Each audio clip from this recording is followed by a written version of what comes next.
Vamos então a mais uma aula sobre sistemas lineares. Vamos falar aqui sobre o sistema homogêneo. O sistema linear homogêneo é o sistema linear onde cada equação desse sistema tem termo independente igual a zero. Vejamos aqui nesses exemplos. Exemplo do item A. Temos um sistema linear com duas equações e duas incógnitas.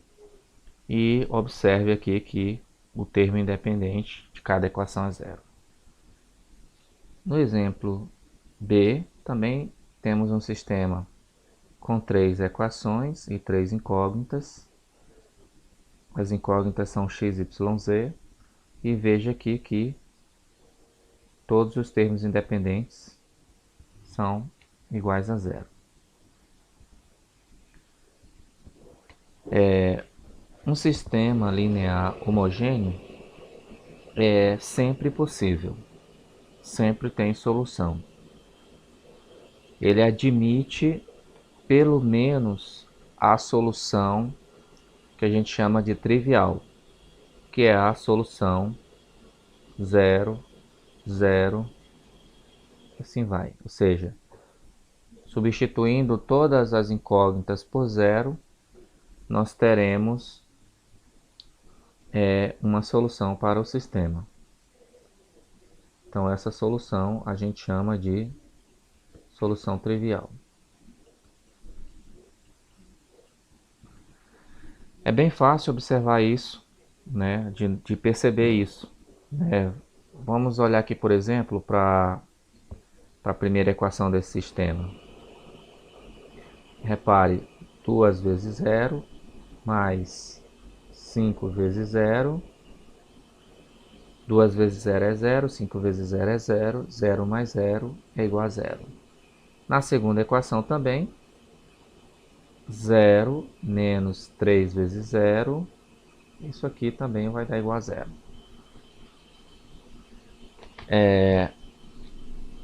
Quando o sistema linear ele admite outras soluções, além da solução trivial, ele será um sistema indeterminado, ou seja, ele terá infinitas soluções. Então, são essas as considerações sobre um sistema homogêneo. Nós podemos associar a um sistema linear algumas matrizes. Vamos mostrar aqui quais são essas matrizes que estão associadas a um sistema linear. Vamos aqui a esse primeiro exemplo. Temos aqui um sistema 2 por 2 com as variáveis x e y. Então, a primeira matriz que iremos destacar é a matriz incompleta. Essa matriz ela também é chamada de matriz dos coeficientes ou matriz reduzida do sistema. Então, essa matriz, os elementos são os coeficientes de cada equação do sistema. Então, os coeficientes da primeira equação são os elementos da primeira linha da matriz. Os coeficientes da segunda equação são os elementos da segunda linha da matriz e assim por diante. Então, vamos olhar aqui para a primeira equação. Quem são os coeficientes? O coeficiente de x é 1. Vamos escrever aqui.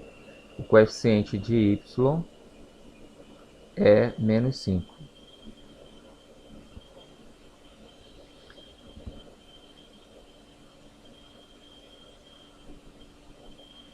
Pronto. Então, os coeficientes da primeira equação são os elementos da primeira linha dessa matriz. Vamos agora para a segunda equação. Coeficiente de x é 3.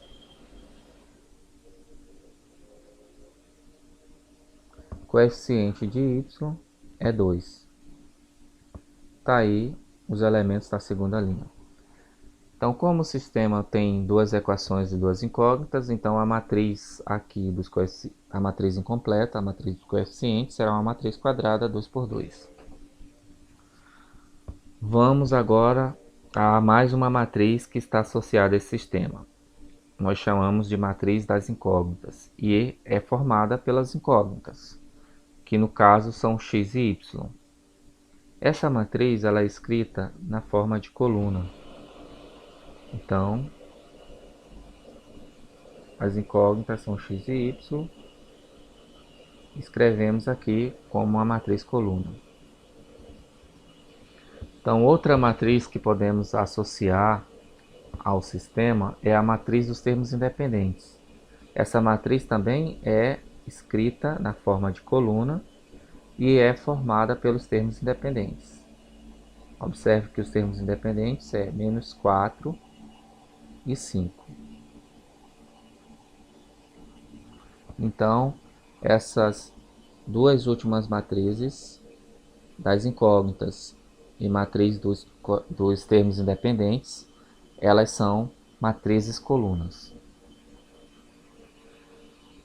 Dessa forma, nós podemos escrever um sistema linear na forma matricial, ou seja, na forma de um produto de matrizes. Escrevemos assim: o produto da matriz é incompleta, ou seja, dos coeficientes,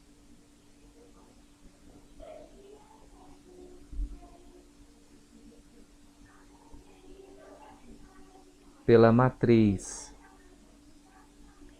das incógnitas. Isso resulta na matriz dos termos independentes.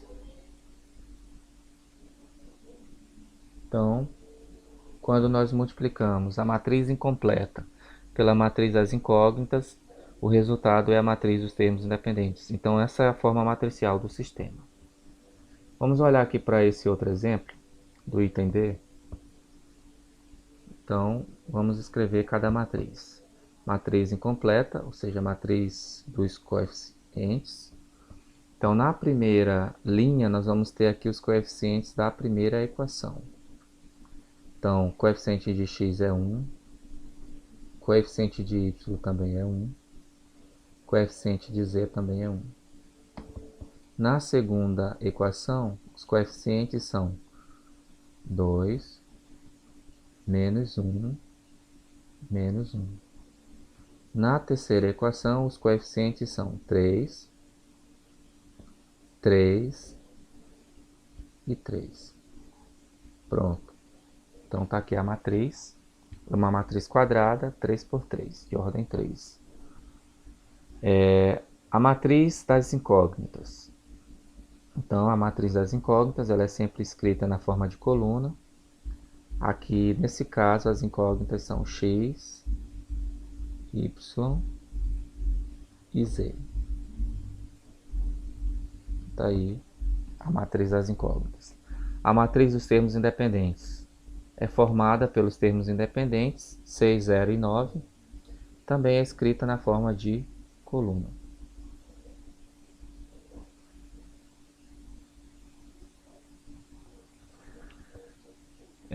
Uma observação: esse sistema do item D é homogêneo? A resposta é não. Repare que nem todas as equações desse sistema têm o termo independente igual a zero, apenas a segunda equação. Como é que fica a forma matricial desse sistema? Então, a forma matricial é sempre escrita assim: matriz incompleta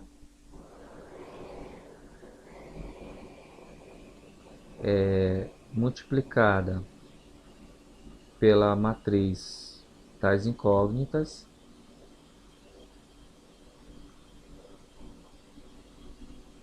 isso é igual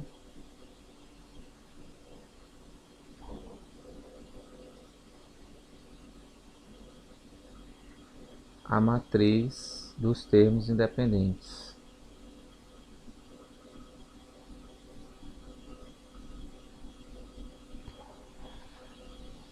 Pronto.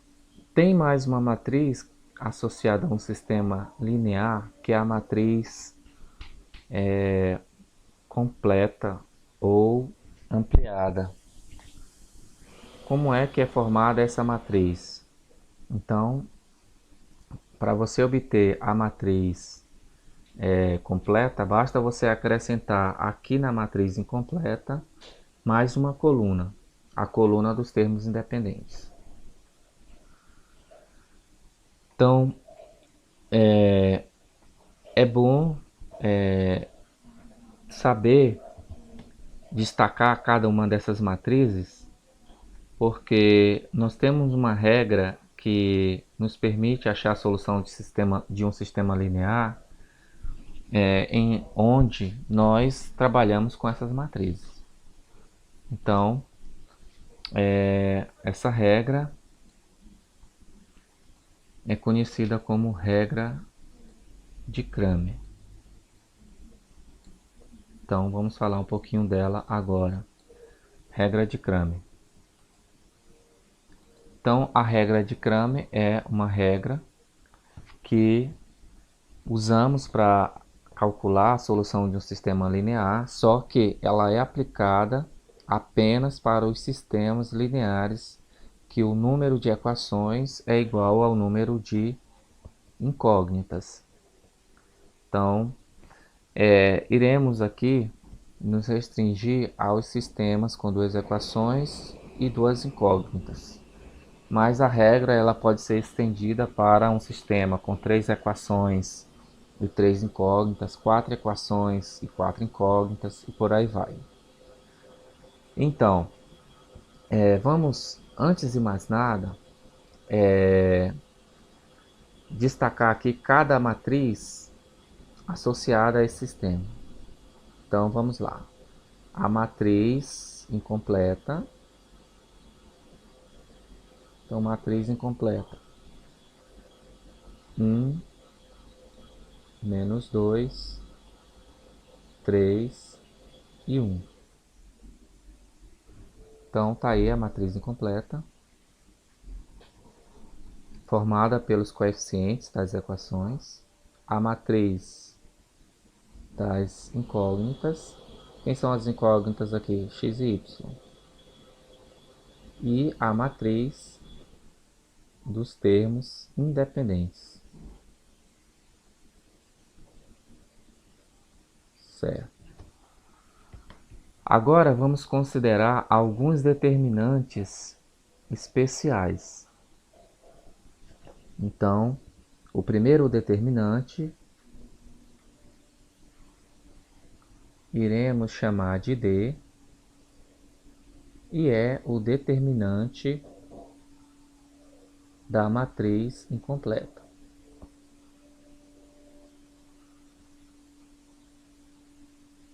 Então, D é o determinante da matriz incompleta. Vamos chamar de dx.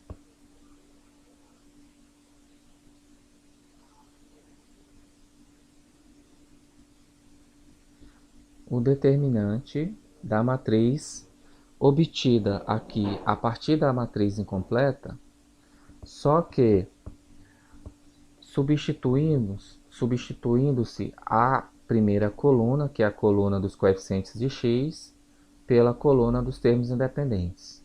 Então, aqui no lugar da primeira coluna, que é a coluna dos coeficientes de x, iremos escrever aqui os termos independentes. Iremos substituir pela coluna dos termos independentes. Então, vai ficar assim. 5 e 29 aqui na primeira coluna. E a segunda coluna, que é a coluna dos coeficientes de y, continuará igual. Então, dx é o determinante da matriz, obtida a partir da matriz incompleta, substituindo-se a coluna dos coeficientes de x pelos termos independentes. E vamos chamar de dy. Vamos chamar de dy. o determinante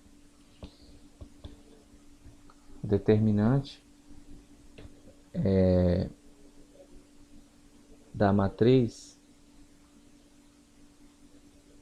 obtida a partir da matriz incompleta, agora substituindo a coluna dos coeficientes de y, que é a segunda, pelos termos independentes. Tá aqui do y. Então, são esses três determinantes que iremos aqui destacar. Se o sistema fosse 3×3, teríamos mais um determinante, que seria o determinante associado à terceira incógnita. Se fosse 4 equações e 4 incógnitas, teríamos um quarto determinante associado à quarta incógnita e assim por diante. Então vamos calcular esses determinantes. Aqui no caso são determinantes de ordem 2. Então a regra é bem simples. Basta multiplicar os elementos da diagonal principal. No caso aqui 1 vezes 1, que é igual a 1. E subtrair, ou seja, menos o produto dos elementos da diagonal secundária. Menos 2 vezes 3 dá menos 6. Então a regra é essa: multiplica os elementos da diagonal principal menos o produto dos elementos da diagonal secundária. Resolvendo aqui vai ficar 1, esse menos e menos aqui vai ficar mais, e esse determinante aqui é igual a 7, esse primeiro determinante é igual a 7. Usando aqui a mesma regra, 5 vezes 1 é 5, menos, abre parênteses, menos 2 vezes 29 dá menos 58. Faz o joguinho de sinal, menos, menos, vai dar mais. E aqui dá 63. Então, dx é igual a 63. dy, 1 vezes 29 é igual a 29, menos 5 vezes 3, 15. 29 menos 15, 14. Então, aqui está os três determinantes que destacamos. D é igual a 7, dx é 63 e dy é 14. Agora vamos aqui ao que a regra de Cramer nos diz. O que a regra de Cramer nos diz? A regra de Cramer diz o seguinte: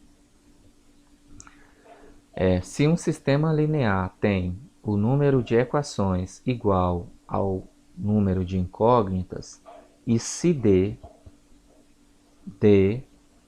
quem é D? É o determinante da matriz incompleta. E se D for diferente de zero, então o sistema será possível e determinado. Ou seja, o sistema tem solução e a solução é única. E esta solução, ela será dada assim: x, que é a primeira incógnita do sistema, será igual a dx sobre d.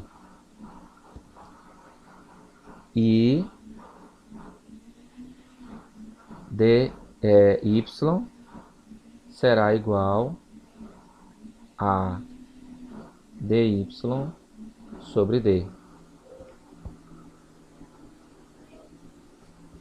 Então, se o sistema tiver o número de equações igual ao número de incógnitas e o determinante da matriz incompleta for diferente de zero, então o sistema é possível e determinado, ou seja, tem solução e essa solução é única. E essa solução, ela é dada assim: a primeira variável é igual ao determinante associado a ela, dividido por D, que é o determinante da matriz incompleta.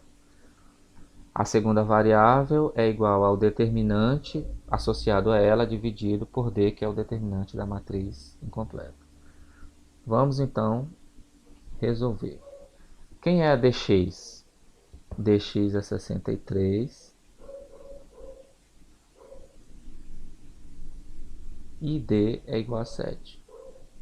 Logo, x será 63 sobre 7, que é igual a 9.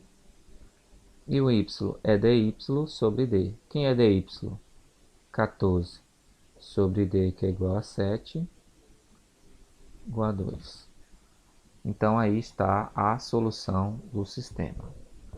Então, solução será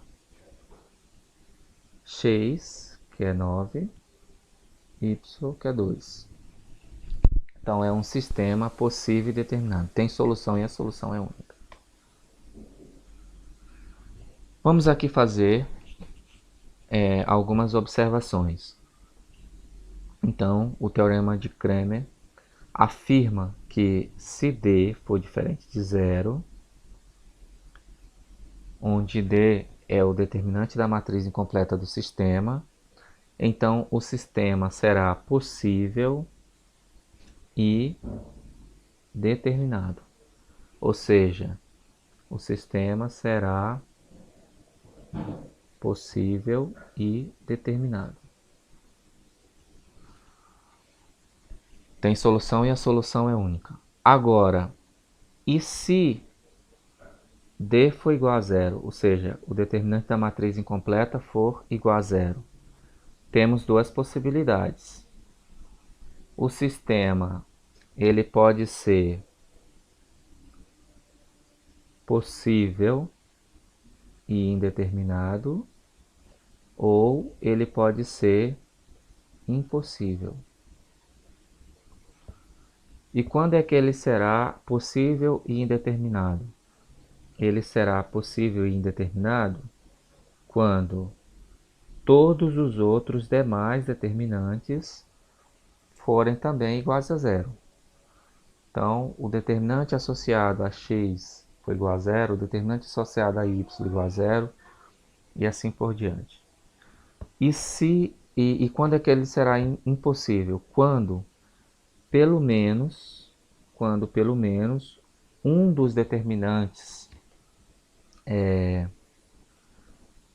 associado a alguma das incógnitas for diferente de zero. Então, ficamos por aqui.